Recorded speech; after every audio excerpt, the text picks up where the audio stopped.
Assalamualaikum warahmatullahi wabarakatuh. Salam sejahtera dan selamat malam. Selamat datang ke studio. Baik, terima kasih Haji. Baik. Alhamdulillah ini kali pertama saya berada di studio Zahri di Ceras. Alhamdulillah. Terima kasih banyak. Ya. Selalu doktor terpaksa mengikut saya stream di studio kita yang terbesar yang disediakan, iaitu di Dataran Merdeka. Studio yang tak mungkin lah orang lain mampu memilikinya. Ya. Sehebat dan selalu ada Dataran Merdeka yang kita stream berkali-kali. Ya. Tapi memandangkan pada bulan pertama dan kedua, kita terpaksa mengendalikan kos studio dan pelbagai pelaburan kita akan banyak dalam studio sebelum kita kembali on the street. Jadi on the street banyak isu sangat. Banyak isu. Semalam kawan-kawan Kampung Baru, semalam dulu kawan-kawan Baru datang melawat ofis. Ya, ya. Sambil mendapatkan beras yang dihantar oleh Ustaz Ashraf Suharin. Ya, saya lihat. Okey. Saya dengar banyak cerita tentang keadaan yang genting di jalanan, makanan yang berkurangan, peluang pekerjaan pun susah. Kalau dulu mereka bekerja rencam, sekarang ni pekerja-pekerja rencam ni yang pertama sekali tidak mendapat pekerjaan. Terutama siapa kerja di Plaza JM, yang bekerja di kedai jual mainan kanak-kanak dan bengkel basikal. Semua dah diberhentikan kerana perniagaan sangat perlahan. Jadi apabila cost cutting nak dibuat, apa yang dilakukan oleh syarikatlah mengulangkan pekerjaan dan memendekkan waktu bekerja. Baik. Jadi kedai-kedai mainan basikal yang dulu tutup pukul 8 sekarang dah pukul 6 dah tutup sebab tak ada buyer. Dan oleh kerana jualan pun dah tak banyak, jadi pemandu yang menghantar apa semua ni dah tak ada perkhidmatan. Jadi sedih je bagi memikirkan keadaan ekonomi yang makin hari makin tak memihak kepada orang bawah. Maksudnya, lagi anda di bawah, anda lagi akan tertekan dengan keadaan suasana. Ya. Tuan-tuan, malam ni saya dan doktor akan bincang mengenai, kita sebut apa, bengkel workshop tidaklah kot. Mengenai... Saya melihatnya sebagai satu talk show, sebenarnya satu program untuk perkongsian, sharing. Pada 1 hari bulan Oktober, saya dan doktor dan saya mengkaskan 40 orang je yang akan boleh hadir bagi sesuai dengan lokasi. Yang kedua, keberkesanan untuk sesi workshop di mana saya dan doktor akan memberi kaunseling, berkongsi mengenai bagaimana tajuk yang saudara cerita yang pernah dengan anxiety, depress, stres, di mana doktor menjalankan rawatan selama ada 15 tahun? 20 tahun. 20 tahun. Dan saya pula orang yang mula menerima rawatan sejak 2002. Baik. 20 tahun. 20 tahun. So kita akan kongsi dengan tuan-tuan, terutama bagaimana mengendalikannya. Kalau tuan-tuan tengok video petang tadi, bila masuk durasi 10 minit tu, adalah serangan anxiety yang paling teruk saya pernah alami sejak buka ZRA stream. Macam mana saya boleh manage dan sampai habis. Satu adalah kerana saya baru dah tahu sekarang, satu lagi kelemahan saya adalah saya tak boleh mengambil terlampau banyak data. Seperti saya membaca terlampau banyak rencana. Kemudian mengulang baca dan kemudian belajar mencatat supaya apabila saya stream, saya boleh melihat gambaran bila kita menulis balik tu kan. Jadi oleh kerana bila kita biarkan otak kita terlampau letih, rupanya dia ada tekanan. Saya dah mencapai umur 55, berarti obses saya terhadap data perlu dikurangkan, terhadap fakta. Apatah lagi dulu kalau saya baca tanpa menyampaikan, dia hanya ada satu stamina baca. Sekarang baca, hadam untuk sampaikan, dia pakai dua stamina. Berapa ratus orang kita ada sekarang? 760. Cepat angka malam ni, penonton kembali.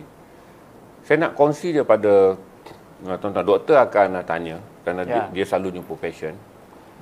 Dan saya akan jawab sekurang-kurangnya daripada range ringan sampai range mild tahun 2008 hingga 2010, di mana saya tak balik rumah, tidur di pejabat.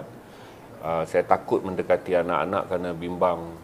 Sebab saya ada hot temper. Jadi bila kita sedar kita ada hot temper, saya takut sebab saya sayang anak saya. Tapi saya tak mungkin, tak pernah dalam hidup saya doktor meninggi suara pada anak pun tak. Tapi saya tak berani balik rumah kerana membayangkan sesuatu buruk yang berlaku. Dan saya tak berani ke dapur untuk melihat barang yang tajam. Saya takut tempat tinggi yang gayat. Dan saya tak boleh melihat jalan lurus yang kiri kanan dia adalah bangunan. Kerana saya bimbang daripada celah-celah bangunan mungkin bahaya akan datang. Itu tahun yang paling teruk. Panic attack serta apa yang dipanggil sebagai delusi anxiety. Delusi Bila kita panik, dia bukan saja masalah, dia mencetuskan bayangan-bayangan yang delusion. Saya rasa ramai yang DM saya di Facebook, yang PM saya di Facebook, mengemukakan benda ni. Dan lately ni saya rasa saya ada lebih daripada 12 ke 13 orang yang konsisten masa ke semasa bertanya. Sama ada mereka mengalami gangguan hingga menjejaskan pekerjaan, atau mereka yang mengalami gangguan hingga merenggangkan hubungan. Kita mula lalu, Doktor. Dan Haji, kita berada di bulan September. Di mana September ni rupanya Haji, pada setiap 10 hari bulan September, dia merupakan hari untuk pencegahan bunuh diri. Sedunia. Sedunia. Maknanya sampai perlu wujudkan satu hari kesedaran tentang ancaman bunuh diri. Supaya kita wujudkan satu hari yang kita wawarkan lebih banyak wacana, lebih banyak perkara tentang untuk cegah bunuh diri. Dan bunuh diri ini mestilah perkara yang kemuncak kesan daripada tadi, tekanan, cemas, anxiety, depresi yang saya rasa tak ada siapa yang pilih untuk berada dalam situasi itu. Dan kerana wujudnya hari ini, hari yang pada September ni diwujudkan hari pencegahan untuk bunuh diri itu, di sinilah di merata dunia ataupun termasuk Pertubuhan Kesihatan Sedunia WHO mengeluarkan data-data supaya memberikan kita pencerahan, memberikan kita kesedaran bahawa isu tentang tekanan ini hingga kemuncaknya boleh mengakibatkan orang membuat pilihan menamatkan dirinya, cerita episod hidupnya adalah satu ancaman nombor satu dan yang paling besar. Dan untuk 3 tahun berturut-turut, kalau tak silap saya, temanya diteruskan. Macam kali kita kata kita punya tema merdeka lah, maknanya pakai sampai 3 tahun berturut-turut. Dan antara kempennya adalah kesedaran bersama. Maknanya bukan tentang mereka yang sakit, tapi tentang publik, tentang rakyat, peranan orang sihat. Kerana seorang yang menghadapi tekanan sebenarnya telah melibatkan, maknanya wipes aura dia, Haji, akan telah menghasilkan satu orang kata wifi di sekeliling dia yang juga akan terbabit, terjebak dan berpotensi untuk menghadapi isu yang sama seperti dia miliki. Contoh, kalau kata Haji berpengalaman untuk mendapatkan terapi atau perawatan dengan psikologis, bermaksud ahli keluarga yang lain memerhatikan dan ada kerisauan pada mereka tentang ini ayah mereka, ini suami saya kan, ataupun ini adik saya, ini abang saya. Bahawa nanti kerisauan dengan melihat orang terdekat yang mengalami isu ini mewujudkan satu potensi dia pula ada tekanan baru. Betul. Jadi ini yang kita kata akhir sekali dia perlu ditangani bersama. Jadi kesedaran untuk isu tekanan mental, pencegahan untuk bunuh diri ini sebenarnya bukan untuk orang yang menghadapi tekanan, tapi untuk mereka majoriti orang sihat, mentaliti orang sihat. Dan Haji, kalau kita cakap ada banyak orang kata penambah boleh yang menjadikan isu ini semakin menyelak. Kita tahu tentang selepas COVID, dengan faktor ekonomi, peperangan dan segala-gala yang berada di sekeliling kita sekarang, macam Haji cakap tadi, banyak perkara yang berlaku. Perniagaan tak berapa bagus, majikan terpaksa ambil keputusan. Dan keputusannya tentu sahaja menyelamatkan perniagaannya dengan mengurangkan kos yang overhead yang ada, melalui mungkin mengurangkan tempoh waktu kerja, upah bayaran, jumlah pekerja dan sebagainya, yang akhir sekali di mana-mana sudut pun marhain ataupun yang paling bawah ni yang akan lebih terkesan. Dan kerana tekanan-tekanan baru yang hadir, penambah ataupun pemboleh ubah baru ni menjadikan daya mampan, daya tahan diri dah tak sama macam ni. HKM dan HKL yang menawarkan perkhidmatan psikiatrik yang besar di Kuala Lumpur telah memaklumkan bahawa mereka tidak menerima sebarang pesakit baru dan juga pesakit lama yang dianggap senior tidak akan diberi rawatan kecuali penyambungan ubat hingga 31 bulan Disember 2022 kerana penuh. Kerana jumlahnya penuh. Tuan-tuan, saya nak tik kepada tuan-tuan. Selalunya kita balik kepada basic kan. apa yang menjadikan saudara terdedah? Dan apa yang menjadikan saudara boleh melihat ahli keluarga terdedah? Yang pertama adalah personality. Orang, tak semua orang dilahirkan dengan personality yang sama, dengan kebolehan IQ yang sama. Sebab tu bila kita nasihat orang, kita kena faham personality dia. Sebab tu doktor dia tak boleh prescribe one size fits all. Dia terpaksa. Sebab tu tuan-tuan, dengan jumlah yang meningkat, doktor tak boleh nak bagi kualiti rawatan yang bagus kerana sesi kaunseling tu yang dipendekkan. Jadi dia kena pendek kerana orang datang terlampau ramai. Dan dalam kumpulan yang paling ramai sekarang adalah middle age crisis. Dulu jarang berlaku orang middle age crisis ni, dulu normal je. Middle age crisis ni dulu adalah satu benda yang kita tak kata psychiatric pun. Kita anggap kata nama you 40 lebih. Mula merasa bahawa wind of change. Wind of change. Macam saya dulu middle age crisis saya dulu adalah kita rasa kawan-kawan dah tak best bila anak-anak dah besar. Berarti kita rasa berkawan dengan anak lagi best. Ini menjadikan kita mengalami perubahan hidup yang sangat mendadak kerana memutuskan hubungan kita. Kalau ahli persatuan, kita tinggalkan persatuan.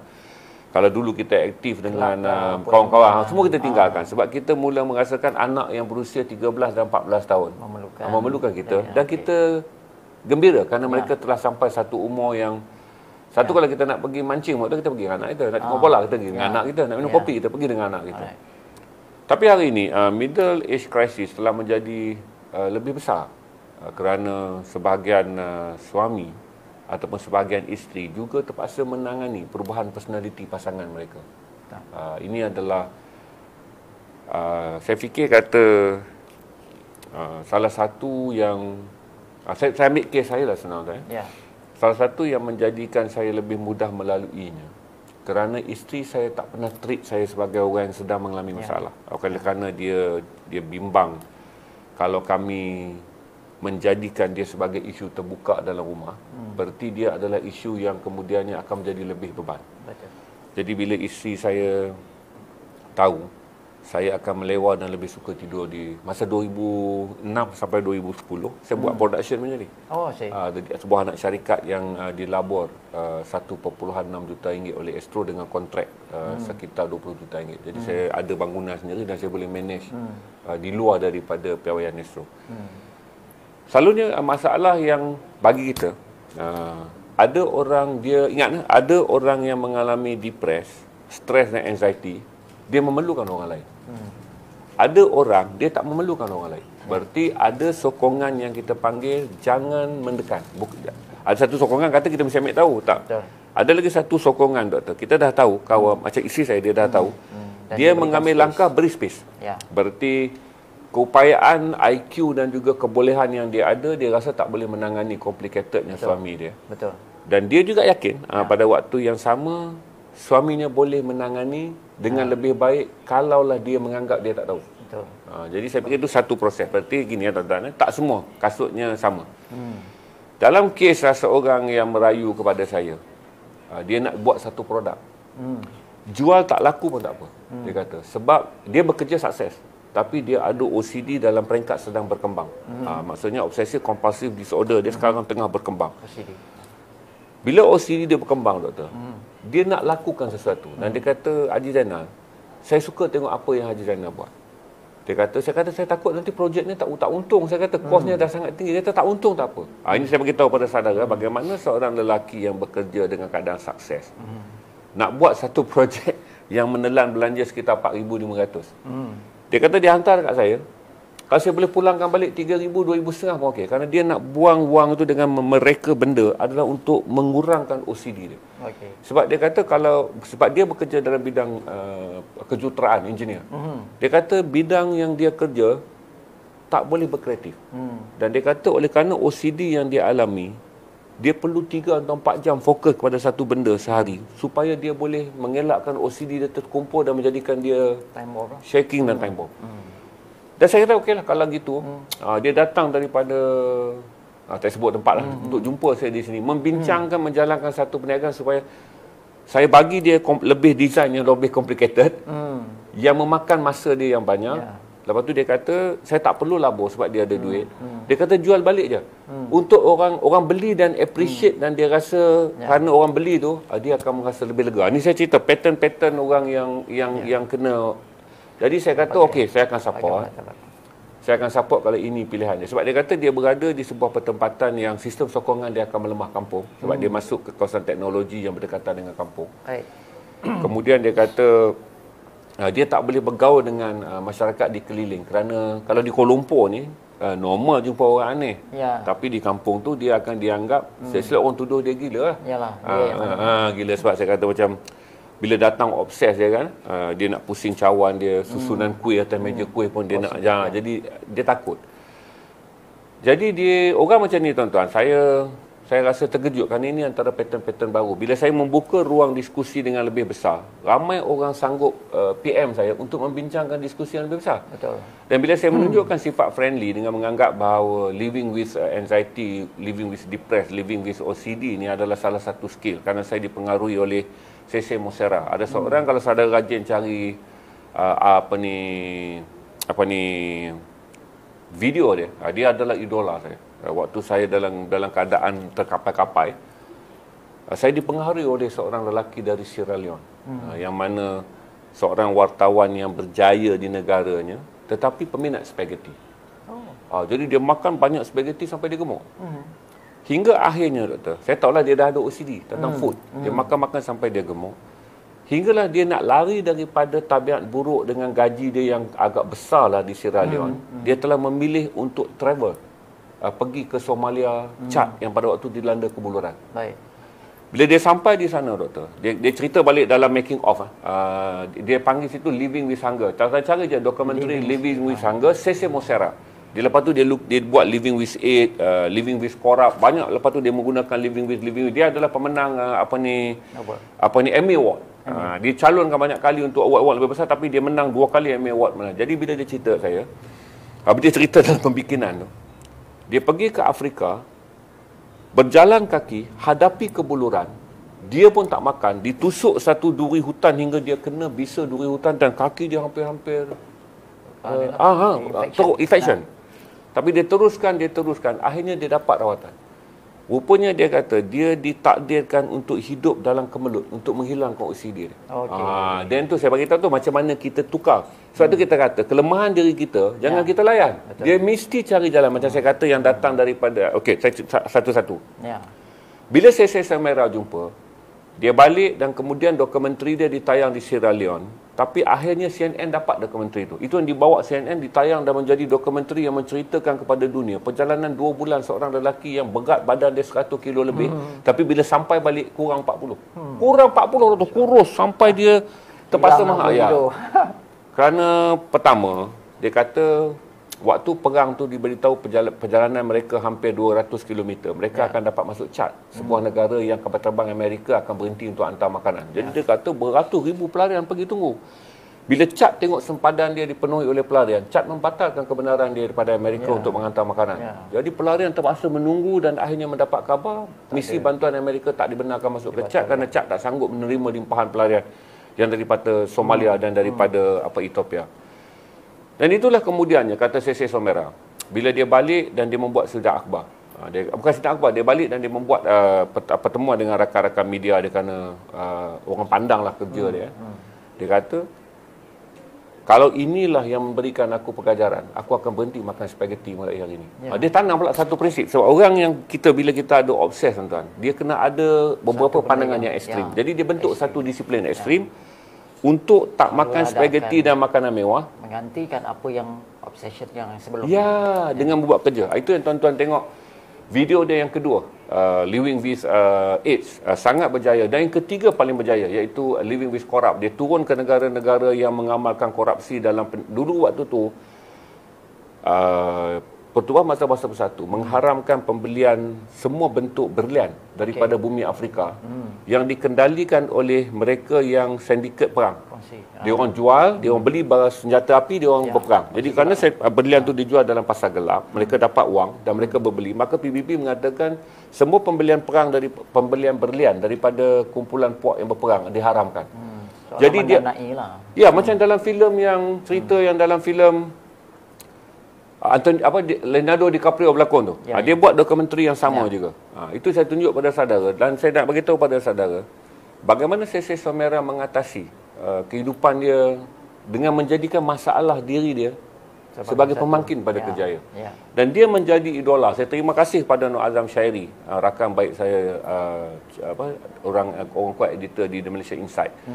Kerana bila Azam bagi dokumentari tu, dia juga mendorong saya. Barulah saya sedar, kata, Zainal, kamu tak mungkin boleh mengendalikan masalah yang ada. Masalah tu bila ada, kita kena fikir. Betul. Jadi saya kena buat satu yang besar supaya saya tak ada waktu nak fikir masalah tu. Itu menjadikan saya pick up kamera, saya bawa semua benda dan saya travel di seluruh dunia, menghasilkan pula dokumentari saya sendiri selama hampir 10 tahun. Itulah yang kemudian yang membantu saya. Saya taklah bangga tentang award atau tidak. Tapi saya fikir period yang sukar tu saya tak perlu lalui, kerana balik Malaysia saya kena fikir nak keluar balik pula. Ya. Bila nak keluar balik 2 bulan saya kena fikir researchnya, keselamatannya, bahannya, isunya. Kemudian balik syuting. Jadi saya setahun ni kalau saya keluar untuk buat 3 dokumentari besar, dah cukup meletihkan, tak sempat nak fikir tentang diri saya. Dan itu juga sebab saya stream. Ya. Kalau saya tak stream, saya ada banyak waktu lapang dan memberi peluang saya memikir tentang diri saya. Dia akan trigger. Masa lapang banyak, dia akan trigger. Dan saya juga percaya, Haji, bahawa proses ataupun perjalanan yang menghasilkan pengalaman akan menjadi sesuatu yang nanti Haji akan lebih fine tune dengan your own body rhythm ataupun ritma yang tadi. Setiap orang ada personality, setiap orang ada ritma dia yang tersendiri. Jadi mungkin semakin Haji bergerak dalam katalah isu tu isu tekanan, anxiety, semakin bergerak dalam isu yang terus dia hadapi. Kita kata benda ni mungkin bukan telan ubat sembuh. Bukan hari ni praktis, besok baik. Kan? Dia akan selalu macam time bomb, jadi dia menanti saat tiba-tiba dia boleh muncul semula. Jadi bagaimana Haji mengadaptasikan banyak perkara, aspek contoh dalam perjalanan pengalaman tu, Haji akan lebih cepat untuk sesuaikan diri pada faktor persekitaran semasa. Contoh, kalau Haji di luar negara, Haji boleh guna formula itu sebab Haji sibuk dengan perkara yang di luar. Tapi kata balik, pasal tu mungkin balik ke pejabat balik. So bagaimana Haji nak adjust itu? Ini dah masuk deep, tuan-tuan. Dia akan datang dalam 2 bentuk serangan. Satu, serangan waktu kita sedar, mana tadi saya kena. Waktu sedar. Serangan waktu sedar lebih mudah dikawal. Sebab kita dah tahu teknik, bila kena yang pertama, jangan lawan. Ini basic. Jangan lawan ketakutan yang sedang melanda anda. Kalau lawan, dia jadi bumping. Jadi macam kita hentak kereta di dinding. Ataupun kita hantuk kepala di dinding. Kerana wujudnya perlawanan. Tuan-tuan kena dengar ni. Tuan-tuan kena dengar ni. Berundur selangkah dan bertahan. Undur selangkah sebab apa, tuan-tuan? Untuk mengambil oksigen. Sebab akhirnya bila serangan datang, yang paling perlu kita perlukan adalah oksigen. Saya sampai satu level tu walaupun saya duduk. Kerana dulu nasib saya baik, doktor. Masa muda saya main teater. Jadi teater kita dah ada teknik pernafasan. Pastikan lung kita dibuka besar, lepas lung kita buka besar dan lepas. Sebab tu, tuan-tuan, kenapa saya memilih kerusi bulat dan kenapa saya pilih kerusi tidak yang rendah yang kaki saya terlipat. Kerana dengan kerusi ni, tuan-tuan, saya boleh turunkan badan saya begini bila saya letih. Berarti darah saya akan mengalir sampailah ke bawah. Yang kedua, kalau saya bercakap dengan tuan-tuan, saya menggunakan seluruh otot, bukan otot bahagian atas je. Kalau kita duduk atas sofa yang macam kursi mewah tu, satu adalah dia memberikan ruang yang separuh dia yang akan bekerja. Selain daripada kita belajar gesture peradaban lah. Peradaban ini, kalau saya pakai kursi game kan, saya sandar. Saya ingat benda ni mudah saya sandar. Kursi game bila kita sandar, dia menjadikan body language kita sombong. Di atas kursi yang tak selesa ni, kita sentiasa akan berjaga-jaga kerana tak selesa. Jadi kesombongan kita tak keluar, rasa angkuh kita tak keluar. Okey, saya cerita. Bila kena waktu sedar, dia lagi okey, doktor. Sebab kita boleh mengawal. Di mana macam saya bagi tahu, kata panik tu datang, selalu saya bagi tahu pertama, dapatkan oksigen. Kalau saya tak live tadi, saya tengah kosong, yang pertama saya buat adalah mandi, menurunkan suhu. Kerana asid laktik ni dia panas. Asid laktik ni, kerana tahu kenapa tuan-tuan diserang panic attack. Tuan-tuan diserang panic attack oleh kerana bila saudara stres, saudara telah hasilkan satu kimia yang dipanggil laktik. Ada orang menyebutnya juga dengan nama, saya lupa ada satu, tapi saya mudahlah pasal doktor bagi saya itu nama laktik. Asid yang sama juga dialami oleh pemain bola sepak yang keletihan. Pemain bola sepak bila dia letih, otot itu yang otot yang dia tombok referee, bonda yang tak perlu tackle, dia tackle. Kerana benda itu telah mengganggunya pada waktu itu, walaupun dia tak alam akan hilang. Walaupun dia bukan orang ada masalah mental, tapi kerana keletihan, asid dah banyak, dia akan menghilangkan pertimbangan. Sebab tu saudara tengok kan, pemain-pemain yang mental koyak ni sebenarnya adalah kerana apabila laktik berlebihan dalam badan dia, dia tak boleh mengimbanginya. Jadi bila kita laktik ni, satu yang saya akan buat adalah mandi. Lepas mandi, saya akan balut dengan towel je tuan-tuan, dan saya akan pergi baring dan on kipas ataupun aircon. Ataupun kedua, kalau nak ada solat tuan-tuan, saya wuduk basah macam dengan niatlah, satu saya wuduk, yang kedua, ya Allah, gugurkanlah segala kebimbangan dan tekanan yang aku alami. Dan solat yang paling bagus tuan-tuan. Pasal solat, kalau kita nak paksa diri kita duduk saja-saja fokus ni, tak boleh. Tak ada. Dalam solat senang. Allah, kita dah ada fokus dah. Jadi proses pengosongan minda mudah dibantu kerana kita telah dilatih. Solat memerlukan fokus. Betul. Dan dalam solat lah kita akan dapat space. Dan kemudian saya belajarlah beberapa benda, seperti satu tarik nafas dan lepaskan Bismillahirrahmanirrahim. Lepas tu saya baca Bismillah, saya baca Al-Fatihah dalam 3 nafas bagi membolehkan, saya tak baca Al-Fatihah yang kabut lah, supaya saya dapat 3 kali tarik nafas. Dan setiap kali saya sujud pun sama saya akan pastikan saya dapat 2 nafas untuk dan saya naik saya akan dapat 1 nafas. Baik. Kemudian bila saya turun sujud lah, dalam sujud walaupun 3 kali kita baca subah tu, saya akan dapat 3 nafas. Ini semua ritma tuan-tuan. Ini semua ritma. Maknanya Haji sedang berkongsi pada saya tadi pengalamannya bagaimana mengawal ritma. Ritma tu. Pasal panik tu akan datang, dia anggap macam ni lah tuan-tuan, seperti benda berselerak. Tuan-tuan kena buat apa? Bukan kaut. Kalau korang kaut, dia jadi sampah. Betul. Berarti tuan-tuan terpaksa asingkan. Ini hampas padi, ini isi padi. Ini ini kutu dia, tapi proses itu kena berlaku. Dapat memisahkan. Bila saudara panik, dia jadi macam kaut semua benda, last sekali habis.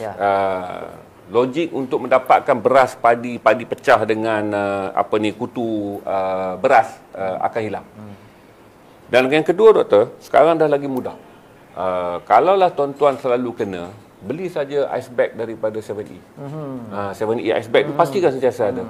Sebab ice bag ni berkesan, satu adalah letak di leher, sebab dia cepat turun temperature. Kalau tak nak mandi, kalau kata saudara rajin macam saya, sebab saya sangat menjaga macam ni tuan-tuan, oleh kerana saya menganggap penyakit itu adalah sesuatu yang terberat dalam hidup saya. Proses disiplin menghadapinya juga saya jadikan sebagai keutamaan. Sebab tu tadi petang petang tadi saya kena, habis saya solat, saya baring. Saya bagi tahu kat anak saya, jangan ganggu saya pun, saya akan baring. Walaupun saya ada 8-2 minit, 8-3 minit, dan saya kena bangun pada pukul 8.30 sebab saya tak boleh mata bengkak dan mood rendah. Tapi saya tetap disiplin 15 minit rehat kan. 15 minit rehat. Dan saya mengasingkan benda yang tak perlu. Kalau doktor pergi, bilik saya sekarang terbongkar. Selalunya bila orang tak pandai mengurus, time dia panik lah, dia nampak dia punya bilik serabut, kereta dia kotor. Dia pergi layan pula anak dia yang nak buat kerja sekolah. Dia pergi berbual pula dengan bini dia. Jadi kemarahan akan menjadi lebih meningkat. Bila kena serang, berarti itulah waktu di mana kita kena conduct diri kita. Kena conduct diri kita. Jadi saya cerita dulu yang physically. Alhamdulillah. Dan sebenarnya macam saya beritahu tadi, sebab ramai orang sebenarnya tahu ataupun mungkin biasa buat apa yang mungkin Haji kongsikan.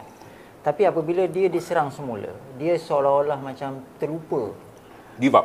Dia give up dan dia rasa kenapa berlaku lagi? Dah cuba berlaku lagi. Sebenarnya tuan-tuan, kita kena accept and adapt. Dan macam Haji cakap tadi tu, sila duduk, jangan lari. Hadap dia. Kalau kegembiraan kita selalu sanggup menerimanya. Barulah datang kesusahan juga. Saya berulang kali, macam tadi pun adalah macam insiden yang darah tu naik. Nak jadi marah juga kan. Tapi saya selalu kembali nak pesan pada diri, aku kena hadapi benda ni. Dan betul. Inilah kehidupan. Dan selagi aku ni diuji, itu dengan kemarahan. Katalah marah, risau.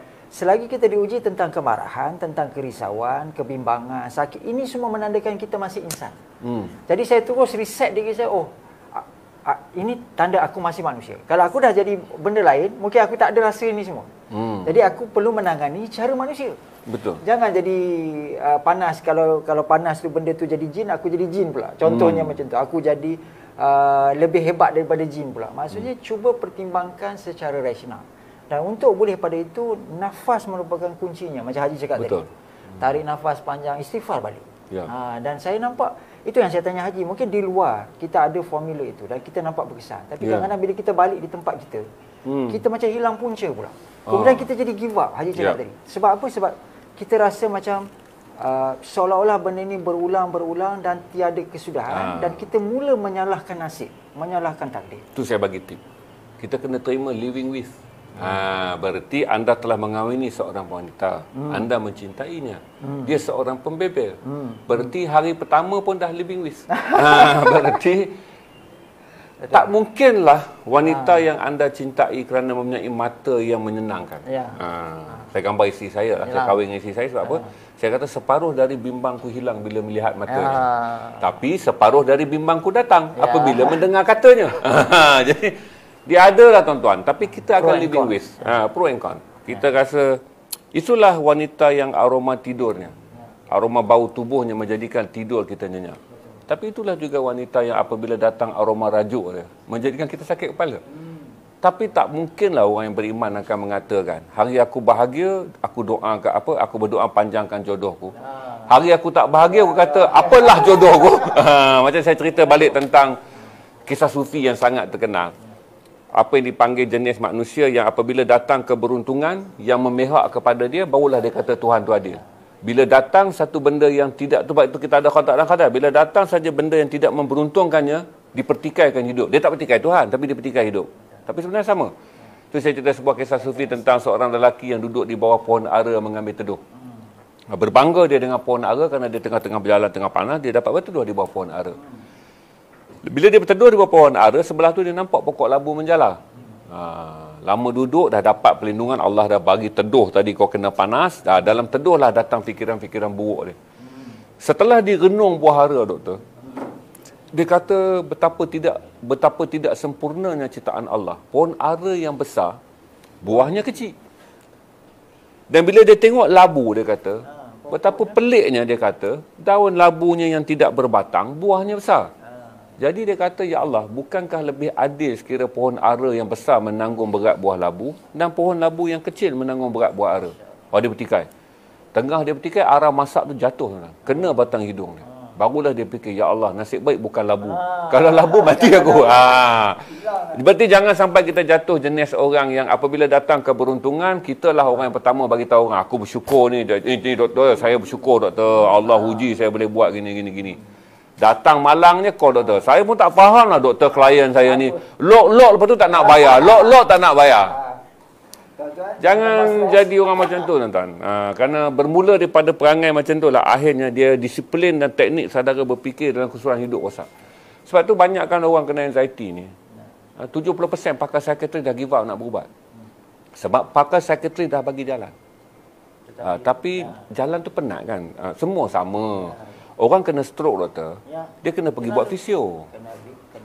Kena rehab, kena buat fisio. Kena selalu jaga pantang larang, makan, exercise, duduk. Kita masih bersyukur doktor. Sebab walaupun saya kena ni, dia taklah seperti saya melihat marhum kakak ipar dia menderita kanser. Lalu 16 beg kemo, buang buah dada. Kemudian hanya survive setahun 4 bulan. Stage masuk operate stage 3.5. Lepas operate setahun lebih, terus naik stage 4 lebih. Jadi saya fikir, bila saya tengok depan mata dan saya selalu ukur apa yang selalu orang alim pesan kepada kita. Kalau kita sentiasa melihat orang lebih baik daripada kita, doktor, takkan jumpa hari kita nak bersyukur. Kalau kita sentiasa melihat orang yang nasib dia kurang baik pada kita, hari-hari kita menangis depan Allah. Sebab kita rasa, ya Allah, begitu banyak yang kau bagi. Tapi sifat manusia, doktor, dia sentiasa nak berada di atas. Salah satu menjadikan orang anxiety, depression apa semua menjadi lebih teruk, doktor, adalah ketidaksediaan untuk menerima bila roda tu datang di bawah. Dan sebenarnya tuan-tuan dan puan, macam saya begitu tadi, kitaran inilah yang menjadikan kita akan mampu berkembang. Kerana kita akan belajar. Dia sangat susah kita akan belajar daripada pengalaman itu yang akan membantu kita apabila kita mengalami semua.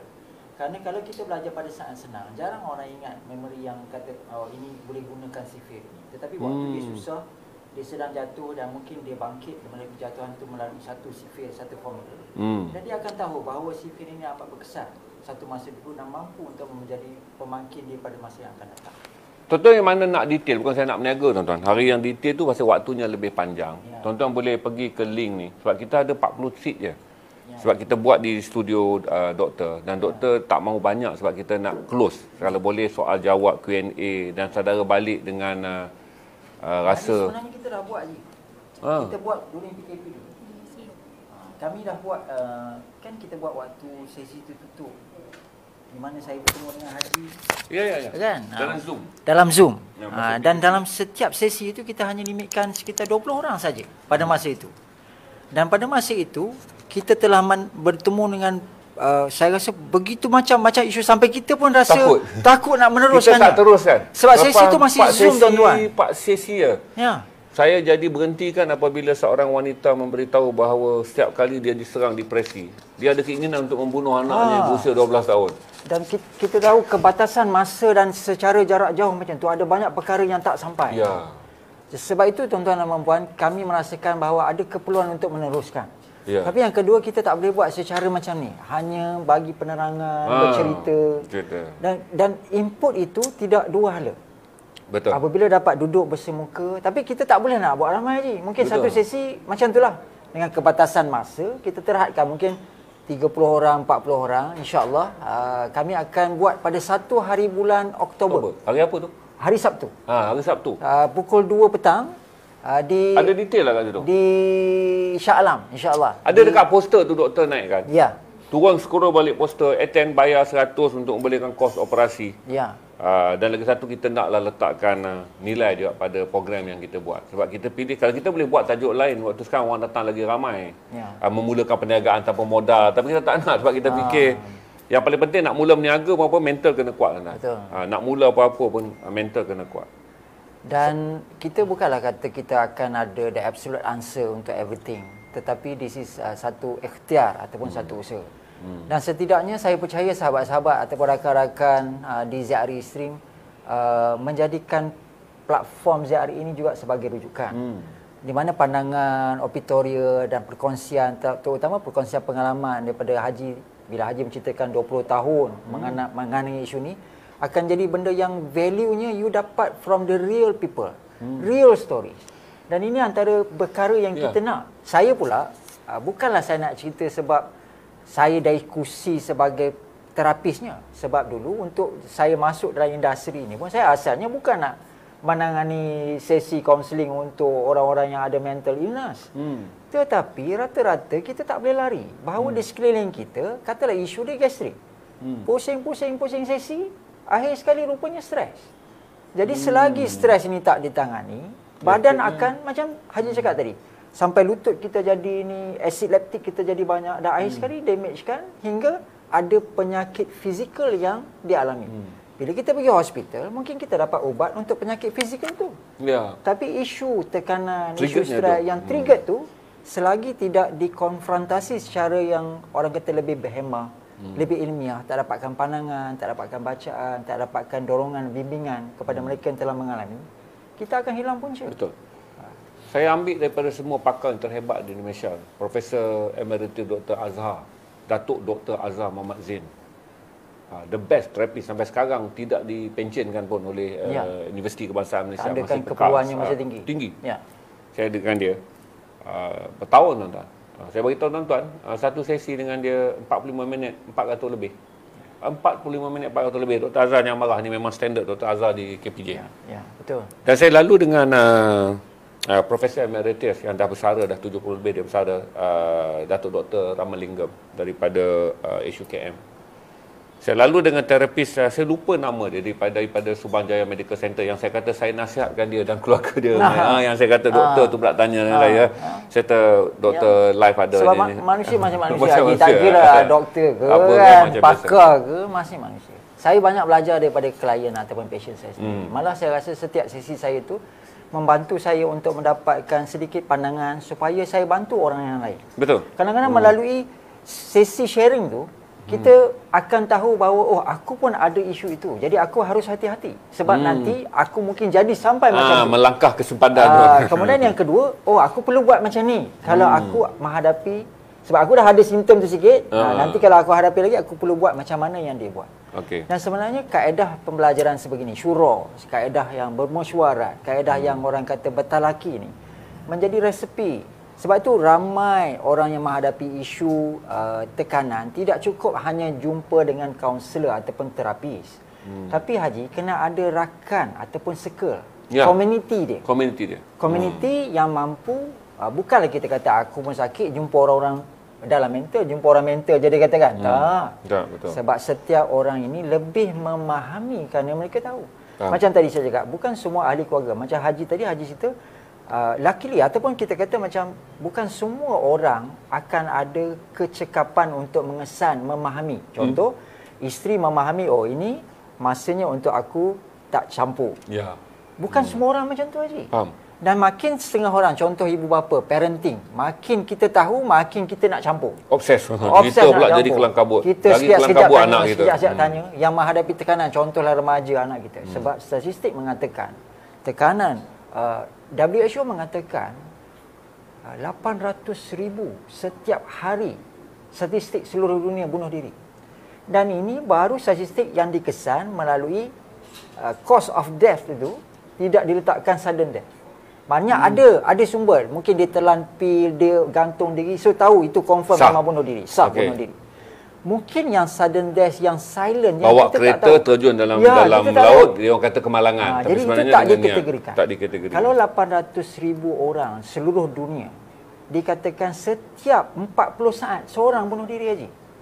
Dan kalau di Malaysia, kita jangan terkejut, Haji, bukan hanya kita ada hari untuk pencegahan bunuh diri, kita dah ada registry yang mendaftarkan tentang bunuh diri. Seolah-olah siapa nak bunuh diri boleh daftar kat sini. Seolah-olah lah, Haji. Sebab apa ada keperluannya nak ada satu registrar ataupun registry badan yang nak mendaftarkan, nak memantau tentang pembunuhan diri. Sebab kalau dah hanya kecuali kalau dia dah meningkat. Dan kerana dia terlalu meningkat, contoh statistik kita di Malaysia pun dah ribuan orang setiap tahun terlibat. Dan adakah isu ni akan dibiarkan lagi berterusan tanpa ada komuniti, tanpa ada rakan, tanpa ada strategi yang setiap orang juga harus berperanan sebagai kaunselor? Betul. Sebagai penasihat, sebagai rakan. Maknanya pasangan. Kalau katalah pasangan saya ada tekanan, saya yang kena belajar, Haji. Bukan suruh dia pergi jumpa kaunselor. Betul. Saya yang kena dapatkan bimbingan. Orang yang ada pengalaman. Contoh Haji bercerita, oh, patut buat macam ni, patut buat macam ni. Jadi saya akan jadikan dia panduan untuk bantu saya, bantu orang yang terdekat dan keluarga saya. Dan so, ini yang dapat daripada first hand. Betul. Dan ini yang kita fikir-fikir untuk circle ataupun komuniti ZRA ni kita nak wujudkan. Betul. Sebab itu ini telah pun dilakukan during MCO yang lalu. Betul. Dan kita hanya nak teruskan, Haji. Belum bila saya buat ni, sebenarnya bila saya share dengan saudara, dia terapi untuk saya. Bukan terapi macam mana. Saya sangat minat dengan subconscious. Katalah saya beritahu pada saudara, bagaimana Sigmund Freud, bapa psikologi moden yang sangat terkenal tu lah. Kalau kita sebut kajian psikologi, Sigmund Freud, Carl Gustav Jung. Kenapa Sigmund Freud meminta semua orang menulis?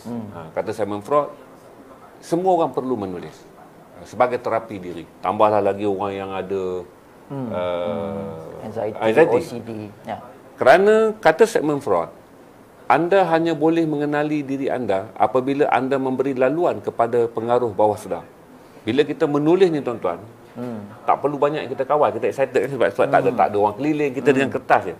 Kita tulis. Percaya tak atau tidak, 2 hari atau 3 hari selepas saudara membaca tulisan tersebut, saudara akan kenal bahagian diri saudara yang saudara tak kenal. Itu dipanggil terapi. So why saya fikir, kenapa saya jadi writer dulu? Oh, barulah saya tahu. Dulu saya ingat saya nak jadi penulis kerana saya minat menulis. Tapi rupanya proses saya menulis adalah satu kepuasan. Tapi saya duk ingat yang tersiar di majalah tu satu kepuasan. Lama-lama baru saya sedar. Sampai sekarang saya ada habit menulis lah. Kerana menulis adalah terapi. Kemudian doktor, melabun. Saya tak selalu, doktor. Tapi kalau saya jumpa Sabri Yunus, 4-5 jam dah tentu. Jumpa guru lah. Jumpa guru. Kalau saya jumpa Adin Ahmad Ramli, 4-5 jam. 4-5 jam dah tentu. Saya ada kaki dia. John Bear ni dia hanya di live. Dia bukan kawan melabur dekat luar. Kalau saya jumpa usul Ali Haji Azhar, boleh jadi tak balik rumah. Boleh jadi tak balik rumah. Dan kalau saya memancing dengan geng roti Gardenia di kolam seksyen 24, tanyalah dia orang. Jumaat malam saya turun, Ahad pagi saya balik. Baik. Barulah saya tahu juga bahawa walaupun saya seorang yang agak, saya ada macam ada hari yang saya tak nak buat, saya kerja kan. Saya seorang yang serius. Tetapi saya tak boleh pergi melabur dengan semua tempat kecuali kita jumpa arena dia. Dan di kolam mancing ni, kerana orang-orang kawan-kawan saya ni semua driver yang mancing dengan saya ni, semua adalah pemandu lori roti Gardenia di Shah Alam. yang ada stres harian. Ya. Dia ada stres harian. Ya. Jadi pada dia orang tak ada anxiety. Tapi mendengar cerita-cerita saya yang saya persendakan politik, saya sarkastik terhadap ekonomi, saya cerita kepada mereka hal-hal yang dia news, tapi saya sampaikan dalam bentuk sesuai di tepi kolam mancing sementara ikan nak tarik. Lama-lama baru saya perasan kenapa saya rindukan mereka. Kerana mereka dapat menyediakan satu ruang saya menyalurkan benda-benda yang kalau saya stream tak boleh, nanti orang cut bubuh TikTok mampus saya. Tapi di kolam mancing ni kita dapat benarnya macam ni, doktor tahu. Ramai orang mendapat anxiety kerana kehidupan tidak mengizinkan kita menjadi yang kita ingin jadi. Sebab tu kadang-kadang kita ada kahwin. Saya kahwin dengan seorang isteri yang kalau saya gurau pun dia lambat gelak. Sebab dia anak polis kan. Jadi dia tak faham budak pegang rabu gurau. Jadi saya tak akan bergurau dengan dia kerana nanti dia ingat gurau tu macam panggilan kawat sebab dia anak polis. Yang kedua, isteri saya ni anak tunggal. Jadi kalau saya ni beranak dalam keluarga 7 beradik. Jadi saya beritahu tak semua. Walaupun kamu mencintainya setengah mati, tetapi dia bukanlah orang yang dia boleh bancuh kita secara kopi. Tapi mengopi dengan dia tu kita kena bagi tahu, my dear wife, mengopi dengan ni hanyalah untuk menghabiskan goreng pisang yang kau masak. Tapi ada kopi lain yang kita kena nikmati. Sebab saya nak kutuk Liverpool, kadang-kadang saya geram dengan tim saya Liverpool, saya nak pergi Manchester United, saya perlukan satu quorum. Dan saya suka jumpa, barulah saya tahu kenapa saya suka melabun. Kerana melabun adalah satu freedom of thought yang kita tak boleh dapat di mana-mana. Dia tak disediakan oleh ruang rumah kita yang kita dah bentuk dengan anak-anak kita. Kita sangat serius sebagai bapa, kita jaga supaya kata kita menjadi kata yang terarah. Saya tak boleh buat di pejabat kerana saya lagilah kerja di ofis yang kononnya kena kelihatan sentiasa seperti bos. Jadi sebahagian daripada saudara harus sedar kenapa kita bentuk komuniti. Kerana kebanyakan orang menjadi lebih tertekan apabila bahagian diri dia tu, doktor, dinafikan untuk wujud kerana dia tak menemui tempat kewujudan diri tersebut. Dan untuk saya, Tuan Haji, sebab saya rasa tak semua orang-orang pada satu tahap sampai kepada boleh berkongsi dan membimbing. Berkongsi itu satu cerita. Betul. Berkongsi dan membimbing ini memerlukan rentetan kejadian ataupun pengalaman yang berterusan. Sebab itu saya rasa rugi kalau sesi sesi ini tidak diadakan. Sebab ini bukan tentang saya, tapi bagaimana saya nak bawa Haji di satu kursi yang berbeza. Supaya walaupun kita macam berkongsi begini, tetapi perkongsian itu menjadi sesuatu yang lebih bermakna kepada mereka yang memerlukan. Dia akan menjadi ubat, dia akan menjadi penawar. Bukan hanya menjadi sedap halua telinga.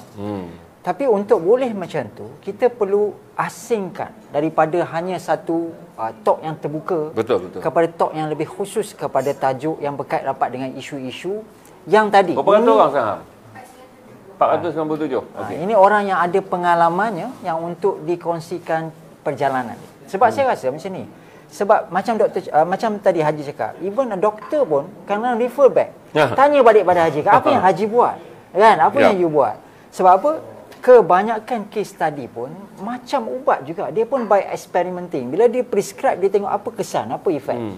Sama lah juga kadang-kadang apabila you apply a technique, dia akan tengok how untuk orang usia begini, untuk isunya sebegini, adakah ini akan works well or not. Jadi daripada situ physician akan dapat guide.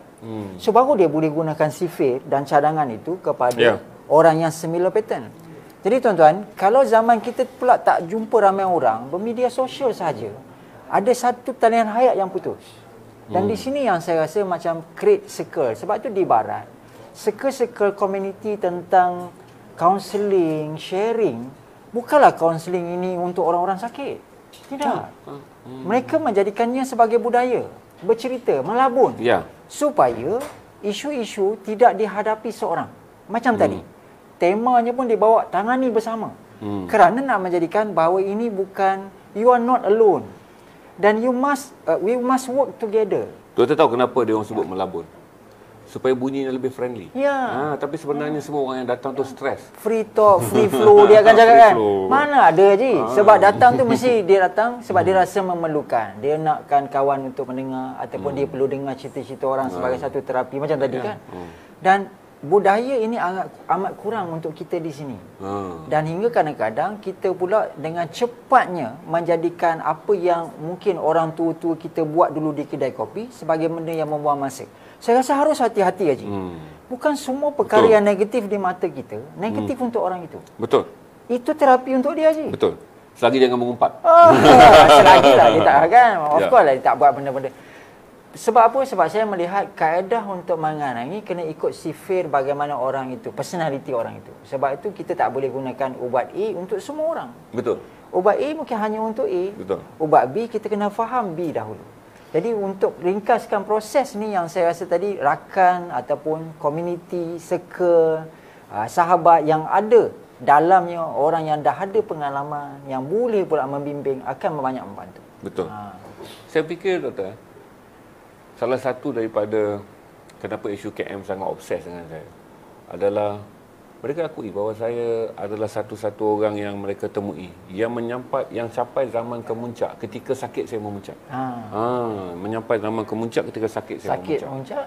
Dan hobi saya iaitu menulis juga sampai zaman puncak pada 2000-an tu lah, sampai 2016. Itu adalah zaman puncak saya. Yang mana saya pula sampai sekarang, kerana saya nak saudara dapat benda ni. Berarti ketika waktu sukar hasilkan sesuatu. Sebab bila sampai umur saya ni, Doktor, saya dah rasa macam ini adalah benda yang memberikan saya kelebihan. Saya kerja kuat sebab apa? Lebih banyak masa lapang saya ada, saya akan terpaksa berfikir benda-benda yang menyukarkan saya. Ya. Kalau saya fikir saya ada masalah memikirkan tentang perniagaan, ada result daripada saya masalah memikir tentang saya tak tahu jalan keluar. Betul. Itu anxiety dan juga problem-problem. Ada setengah tuan-tuan tuan-tuan terperangkap dalam satu vacuum. Selalunya orang kena ni dia terperangkap dalam satu vacuum, Doktor. Oleh kerana vacuum tu adalah vacuum yang dipanggil macam kita kata, daging kambing ni sedap kerana diperap telah lebih lama. Kita percaya kepada pemerapan tu. Kita percaya dia orang percaya juga masalah itu menjadi lebih buruk kerana mereka terperap dalam satu keadaan lebih lama. Jadi dia timbul salah. Keluarga, mak ayah, mak mertua, suami apa semua. Saya bagi tahu pada saudara. Kalau saudara nak fikir macam tu kan, satu negara akan ada anxiety kerana negara ni dipenuhi oleh orang yang ada masalah. Anxiety, depression semua datang daripada diri anda sendiri yang tak kena mengena dengan persekitaran. Jadi apa yang saya nak tipkan nanti adalah bagaimana kita nak menyesuaikan, sebab kita tak boleh tukar persekitaran. Betul. Itulah persekitaran. Takkanlah saudara kata kerana saudara nak jadi anxiety, nak pegang pasport, call Sajat dan pergi ke Australia. Tak mungkin lah, kerana contoh kena duduk di rumah, hadapi keluarga yang sama dan persekitaran yang sama. Betul. Cuma beza dia bagaimana kita nak tahu orang itu menjadi sesuatu yang melukakan diri kita adalah kerana kita meletakkan kayu ukur kesombongan yang terlalu tinggi bila berurusan dengan dia. Sebab tu tuan-tuan, kalau kita jumpa sepupu kita yang suka bercakap besar, kita dah prepare dah, masuk telinga kiri keluar telinga kanan, tanpa perlu mengelak daripada jumpa dengan dia. Kalau kita rasa kita ada ayah dan mak yang high expectation, kita ada cara. Bahawa expectation kita adalah menjadi lawyer, mak ayah adalah expectation menjadi doktor. Kalau mak ayah pula anak dia expectation menjadi lawyer, dia punya expectation menjadi doktor, dia akan ada negosiasi. Yang saya rasa gagal kita lakukan adalah negotiate dengan diri kita untuk memastikan diri kita bersedia untuk negotiate dengan orang. Sebab tu saya tak gemar pandangan-pandangan yang lari dari persekitaran, terutama ibu bapa, suami isteri. Saya fikir waktu saya rajin tidur di pejabat 2006 sampai 2010, saya sabar betul. Saya rajin tidur di pejabat. Isteri saya merasakan waktu yang best adalah bila dia call, saya kata free boleh datang. Jadi dia akan datang dan bermalam di pejabat dengan saya. Instead of suruh paksa you balik. Ya, dia datang. Dan dia gembira kalau saya bagi lebih tahu awal, lusa abang agak free, tapi abang tak boleh. Sebab waktu tu saya workaholic, Doktor. Saya kena, sebab tu dalam bilik saya, kalau doktor tengok poster-poster yang saya hadiahkan kepada anak saya, adalah gambar orang dan juga caption mereka. Macam saya simpan gambar Hasan Nasrallah. Akan kami bebaskan Masjidil Aqsa demi bangsa Palestin. Saya tengok. Lepas tu saya ada simpan Bob Marley, Stand Up and Shout. Hingga sampai satu masa saya terpaksa memastikan tiap tembok yang saya kali poster banyak. Syair mewarisi poster tersebut. Dan saya dapat poster seorang lagi adalah pemimpin perang Chechen yang sangat terkenal. Saya lupa nama dia. Tapi quote dia yang paling saya suka.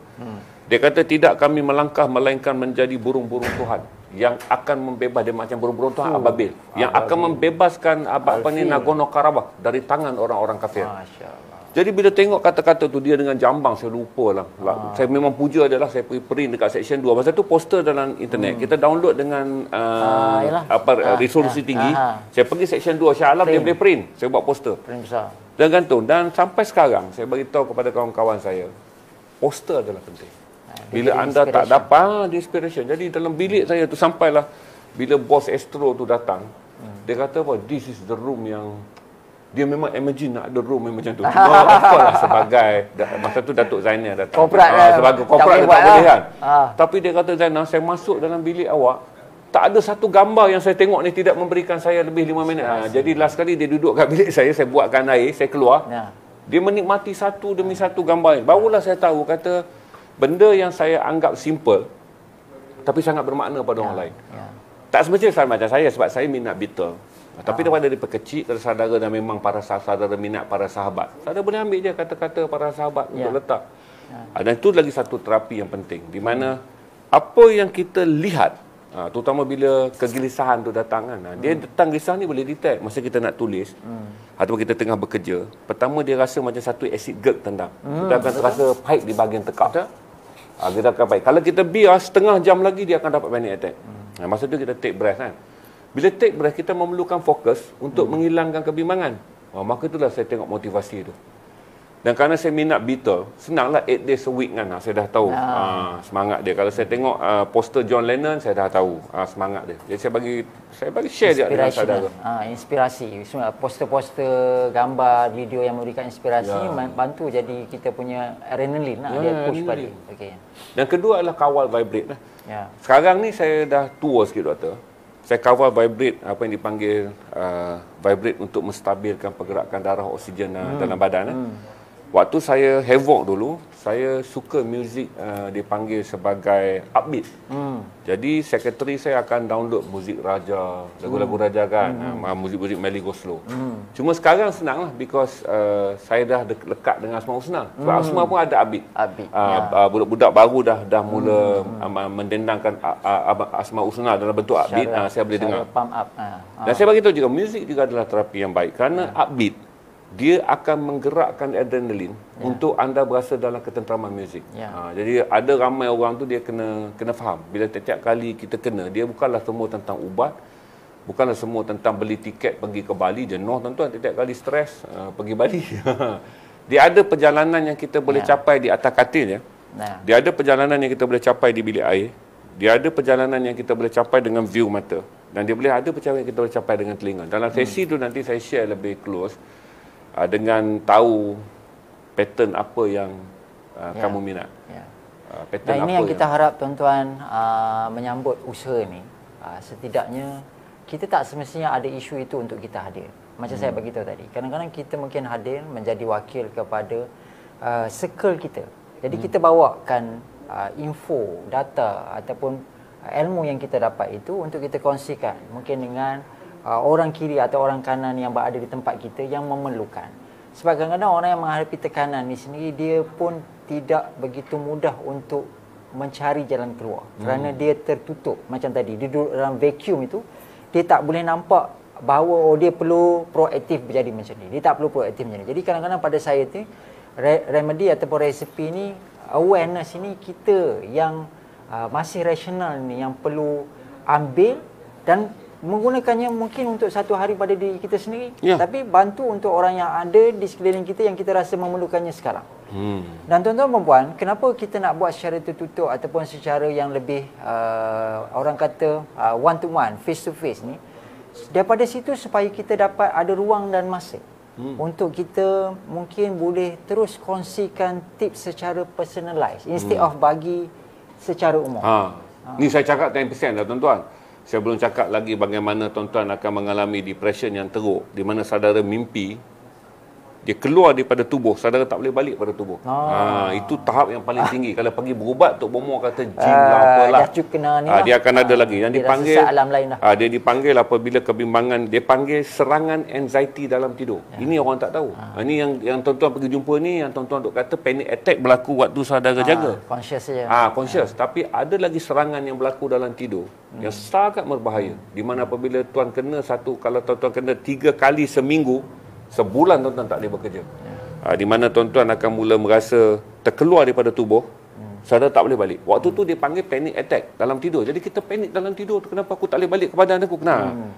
Dia sama macam panic attack dalam waktu fizikal, cuma dalam waktu mimpi, dia memberi kebimbangan dalam objek mimpi.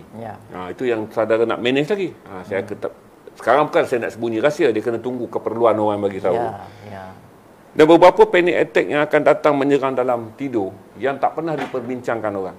Saya telah menyatakan kepada banyak pakar bahawa saya bersedia untuk siapa-siapa student dia nak buat PhD, saya dah bagi tahu kepada pakar-pakar isu KM, sekiranya student mereka nak buat PhD, saya suruh ambil tajuk serangan panic attack di dalam tidur. Kerana saya fikir kata sebagai orang yang lama dan dah lalu krisis ni doktor, itu yang makan banyak tenaga. Sebenarnya kesan ni doktor, kalau kena 3 malam berturut-turut, lebih baik jumpa hantu lah. Jumpa hantu baca Al-Fatihah dia lari. Atau jumpa hantu azan je. Tapi jumpa panic attack dalam tidur. 3 hari kena kita akan lesu habis. Sebab kita fight nak bawa balik badan kita tu kan. Kita ni kita mati ke tak? Sebenarnya tak. Dia hanyalah satu permainan kesan kecemas yang sangat dahsyat. Yang kalau dia terang waktu kita sedar, dia boleh ganggu saluran pernafasan. Tapi bila kita tidur, dia tak boleh kacau beat tu. Dia kacau roh tak boleh kembali ke tubuh, kononnya. Betul. Dan terutamanya mereka yang ada anxiety, sewaktu menghadapi begini, lucid dreams itu, ataupun mimpi yang crystal clear tu, dia seolah-olah reality. Dia ingat waktu tu memang waktu dia. Betul. Dan sistem dia bekerja seolah-olah dia jaga. Maknanya kalau waktu itu dia berlari, kepenatan, walaupun dia hanya di katil, dia berlarilah. Kalau dia waktu itu jatuh daripada bangunan, apa yang dia alami, sistem dia meresponkannya seolah-olah dia sedang terhempas ataupun dia jatuh pada bangunan. Sebab itu kecederaan ini akan meninggalkan muscle memory. Dan muscle memory itu akan bawa kepada waktu dia sedar nanti. Dan kesakitan itu akan terus berlanjutan. Nah, ini yang susah nak di-explain dari segi orang kata modern science ataupun dari biasanya saya lukis. Sampai level kalau orang datang besok saya akan lukis. Tunjuk tepat box 25. Lepas tu bila serangan tu macam mana saudara nak pindahkan. Nak pindahkan serangan tu supaya dia boleh reduce sedikit demi sedikit dan akhirnya bila saudara mimpi lagi tubuh tu hilang daripada badan, saudara tak apalah, nanti dia balik. Apa trik dia? Macam saya tengok Haji pernah cakap, yang kalau Haji dalam keadaan panik memandu, Haji mesti kena letakkan dia punya marking. Supaya Haji tahu. Nanti you tak terlepas. Saya kan selalu cuai mandu. Jadi kalau saya nak balik daripada pusat Islam, pertama saya kena ingat. Pertama saya akan jumpa adalah street Masjid Negara yang saya kena belok negara. Saya kena ingat. Kalau belok. Lepas tu saya kena pastikan saya ambil pukul 9 bila lalu roundabout luar daripada pusat Islam. Lepas tu saya akan ingat di sebelah kiri saya akan tulis Kampung Atap. Jangan masuk. Kampung Atap. Pasal apa kalau saya selalu lalai, saya nak sepatut ke DBP punya seluk, saya akan masuk Kampung Atap. Kemudian saya akan ingat bila lalu nanti ke DBP, option dia adalah pilih jalan DBP. Saya kena buat satu pilihan. Kalau saya tak buat pilihan nanti saya masuk jalan Sungai Besi, saya lagi mudah sesat sebab Sungai Besi lagi banyak. Masuk DBP. Kemudian saya akan ingat tengok Shell, di mana depan tu saya akan nampak satu Shell. Dia akan buat sistem penandaan yang waktu tu saya merokok tu. Sebelum dah keluar office tu, dekat parking lot staff tak nampak kan. Nyala rokok, saya akan visualkan. Projection. Dan sebenarnya tuan-tuan, projection itulah yang membantu saya bekerja. Kalau tanya tim saya, mereka sangat clear dengan projection saya hari. Kalau kita tak boleh ini, kita nak buat apa? Kalau petang ni kita dapat banyak ni, apa yang kita nak tukarkan? Sebab tu saya selalu menganggap kata, ya Allah, ya Tuhanku, tidak pernahlah ada satu pun yang kau bagi pada aku dalam apa jua bentuk yang sebenarnya adalah rezeki. Betul tak? Sebab tu yang menjadikan saya rasa saya tak pernah hikmah, Haji. Hikmah. Sebab itu saya rasa kalau anda ada ataupun anda ada orang di sekeliling ataupun anda rasa ini sesuatu yang bermanfaat, mungkin boleh daftar dengan link yang telah diletakkan. Kalau kata nak letak deposit dulu pun boleh Haji. Boleh. Supaya kita dapat lockkan dulu peserta-peserta. Sebab 40 aja. Sebab kami sesi A saya rasa kita jalan, lepas tu sesi B kita nak sediakan sikit sesi bagi mereka yang kritikal lah. Ya. Sama ada dia orang nak buat terapi ataupun dengan saya akan tunjuk bagaimana Bob 25 untuk manage kognitif. Ya. Bagi mereka yang kalau berbual ada macam ni, bagi mereka yang berbual kalau ada macam ni, macam nak pindahkan. Kalau tuan-tuan perasan kan, kalau saya berbual saya ada macam ni. Sebenarnya nak ambil latihan tu, betul, nak memindahkan daripada dulu kan saya kalau berbual, betul, confident ada di atas. Kan bila kita confident, dia panggil akal sedar, 12% akal sedar ni dia ada di atas. Akal bawah sedar ni yang bimbang dia pindah ke kaki. Jadi dari segi presentation orang nampak, mamak dia cakap confident, kita tak nampak, dia akan terus. Berapa lama tuan-tuan saya ambil untuk memindahkannya, dia mindah dia jadi macam ni pula lah. Saya pun ada Haji, saya pun ada. Sebab dia it's a body language, it's a spontaneous and dia adalah subconscious. Tanpa kita perasan kita ada habit-habit tertentu. Kerana orang yang susah hati ataupun orang yang panik kadang-kadang dia gigit kuku, itu semua tanpa dia sedar nanti boleh jadi satu tabiat yang berterusan. Dan kalau dia tak ambil itu sebagai satu trigger, dia tak perasan dia sedang melalui. Saya sekarang mula pindah macam ni lah. Kalau tuan-tuan tengok kalau saya live kan, saya ada kerap macam ni. Tapi saya rasanya okey lah sikit. Orang ingat saya buat apa? Apa? Picture ni apa? Reflexologi. Hegu point ni untuk hantar oksigen to the brain. Tapi bayangkanlah, sebenarnya saya memerlukan ini untuk tekan di sini. Bagi memastikan ketika saya fokus untuk bercakap tentang 12%, kan akal fokus kita ni 12%. 88% adalah akal bawah sedar. Bila saya stream dengan saudara, saya kena bagi fakta. Berarti saya ada dengan fakta saya, 12% space akal saya tu tak diganggu oleh orang lain. Sebab tu saya sangat sensitif pada benda bergerak. Kenapa saya sangat sensitif pada bunyi? Because tinggallah 12%. 88% bawah sedar saya tak boleh naik. Macam sekarang saya boleh gunakan bawah sedar sebab dia free flow. Tapi bila saya bercakap tentang fakta macam tajuk siang tadi, saya tak boleh. Saya memang kena fokus. Jadi bila saudara tengok tajuk siang, saya akan letak macam ni. Inilah cara yang paling less saya boleh memindahkan skill saya. Terapi tu je. Terapi. Dia lebih elok lah daripada ni tu. Self control. Tahukah anda Indonesia dan juga ni kolek tuan-tuan duk gini menari twist, penari twist ke apa jadi streamer kan. Orang antara nak tengok Fata nak tengok kaki. Fata tengok kaki. Lepas tu saya ada ni pula. Saya ada ni sekejap. Dia ni gangster ke apa? Bagi tahu kata ekonomi nak tutup, dia nak samun ke apa? Last sekali banyak pindah, saya dapat lah last sekali adalah letak kat sini dan kalau saya nak tekankan fokus saya supaya gangguan 88% bawah sedar tentang pakaian sekejap lagi berapa live boleh jual tak mengganggu waktu saya stream auditorium. Dan saya ambil peluang ni untuk menjemput sahabat-sahabat yang mungkin kerjanya sebagai cikgu, kaunselor ataupun orang kata yang ada isu-isu mungkin di pejabat, dia menjadi rakan penasihat, menjadi mungkin officer yang in charge kepada supervisor, kepada mungkin beberapa kaki tangan. Di zaman-zaman yang kita banyak tekanan ni, mungkin kita ambil peluang untuk kita fit diri kita dengan input-input ini. Mungkin nanti kita bantu menjadi kita kata macam rakan ataupun sahabat untuk mereka yang memerlukan. Sebab kita tak mampu untuk pergi semua dan buat semua Haji. Tapi mungkin kalau kita buat satu circle yang kecil, daripada ini keluar dan mereka buat di tempat mereka. Jadi usaha ataupun effort yang dimulakan di Ziarah Islam ni dapat dipanjangkan. Sebab isu tekanan adalah satu isu yang saya rasa daripada mula kita kenal dengan Tuan Haji dah banyak kongsi. Kerana dia merupakan real thing. Sebab dulu orang ingat benda ni orang-orang ni sahaja. Mereka dia bukan dia orang ingat artis bila buat silap je. Bagi tahu kat orang saya sebenarnya ada stres. Dia orang ingat statement tu untuk artis-artis popular ya. Orang biasa alami ni banyak.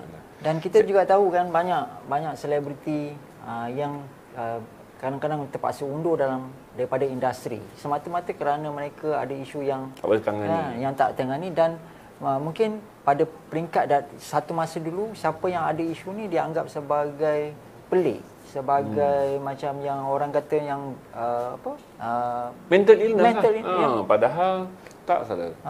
Saya selalu tuan-tuan akan nampak saya ada dua personality yang berbeza. Kalau saya cakap tentang anxiety macam ni, saya jadi sangat excited. Tuan-tuan tahu kenapa excited berlaku?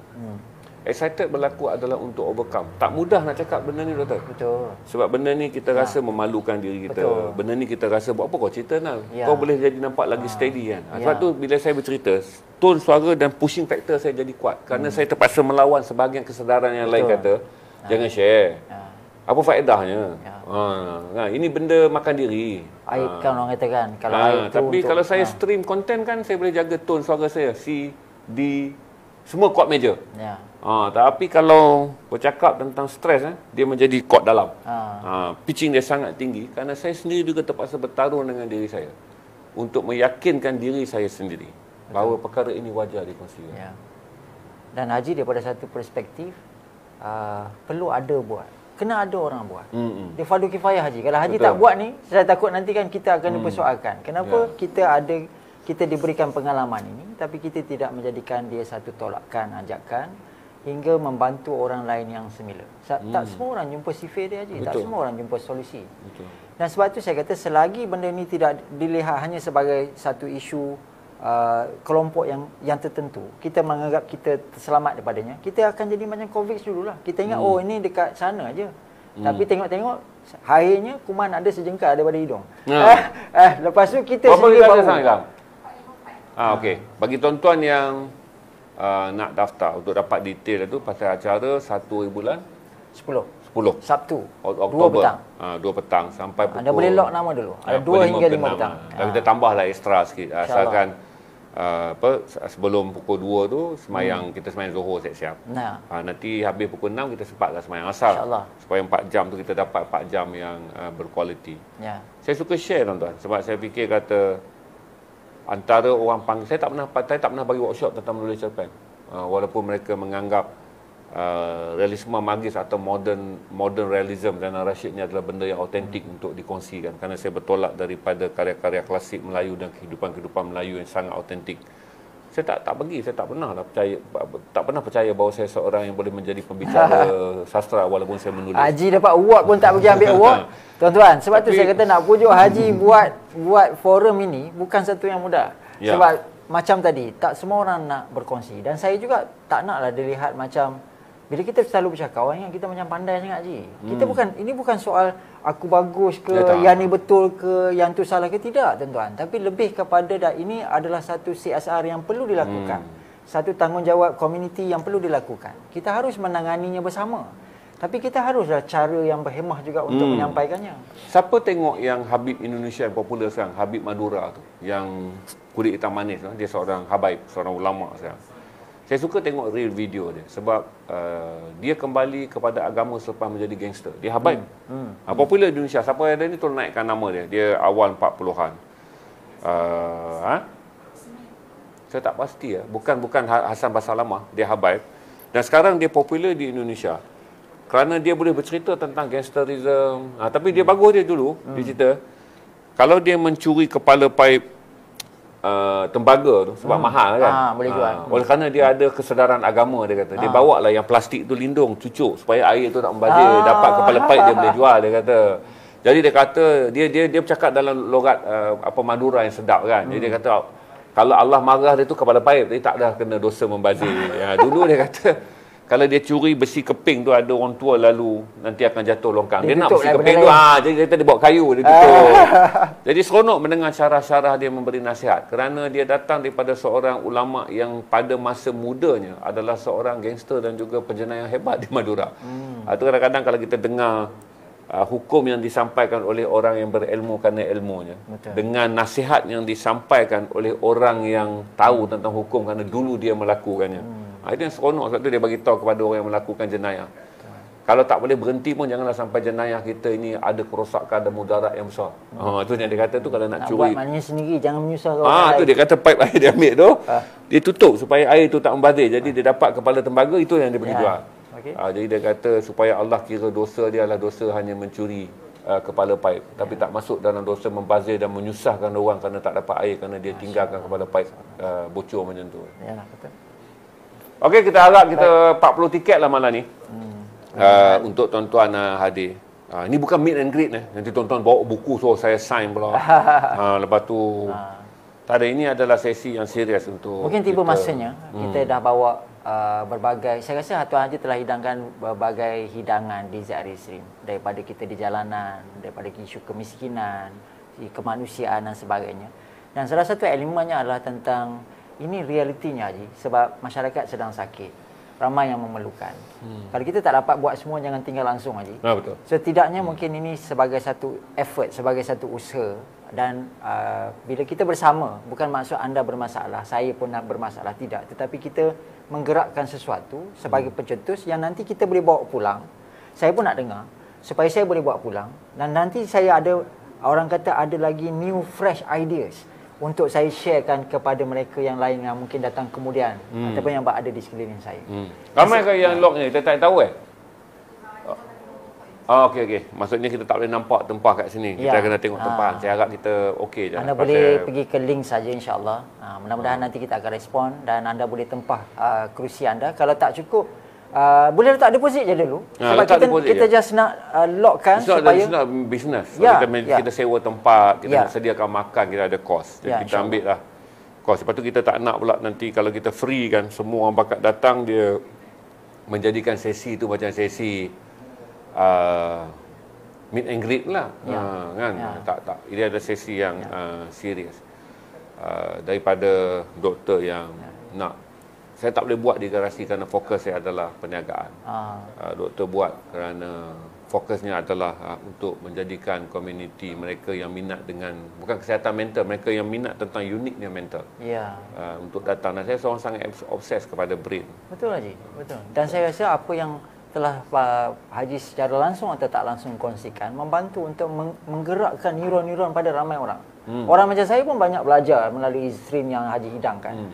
Sebab ini bukan hanya melalui pembacaan, tetapi melalui konten-konten yang Haji kongsikan melalui pengalaman. Itu juga membantu untuk kami juga berkata, this is the thing yang aku juga alami dan aku juga tahu. Dan kadang-kadang Haji, bila neuron ni dah mula terhubung balik, barulah kata tadi ada alasan ekstra. Oh, Haji pun macam ni kan, kenapa aku tak boleh? Contoh kan. Jadi saya rasa benda ini adalah gerakan untuk motivasikan diri. Kalau kita datang ni sebab kita rasa kita perlukan circle-circle yang positive vibes ni. Dan pada saya, usaha untuk adakan platform ni adalah untuk mengekalkan tradisi ilmu. Yang keduanya supaya vibe positif ni terus dapat diletakkan pada tempat yang lebih baik. Dan tak ada istilah percuma Haji. Kalau kita nak, dulu zaman Piramli panjat gunung masuk gua pun contoh lah kan. Nak belajar silat contoh kan. Perlukan usaha. Perlukan pengorbanan. So ini mungkin sebagai satu effort ke arahnya. Terima kasih banyak atas peluang hari ini Haji dan perkongsian hari ini juga. Kita harap kita dapatlah 40 tiket tu aja untuk membolehkan, memberi semangat kepada kita menjadikan dia konten. Mungkin kemudiannya kalau saudara nak terapi, saya mungkin boleh bagi tahu saudara tentang writing terapi. Bahawa sebab semua orang perlu menjadi penulis. Saya salah satu benda yang saya tak banyak yang saya akur tentang Sigmund Freud dan Carl Gustav Jung. Dua orang tokoh psikologi yang saya baca sebelum saya balik kepada pandangan-pandangan Islam. Tapi saya bersetuju tentang menulis, melukis, menyanyi, menikmati alam. Adalah proses terapi yang bagus. Cuma bagaimana anda nak menyedari anda memiliki dan tahu cara menikmatinya, itu benda lain. Okey, terima kasih. Kita masuk sesi meniaga. Saya ucap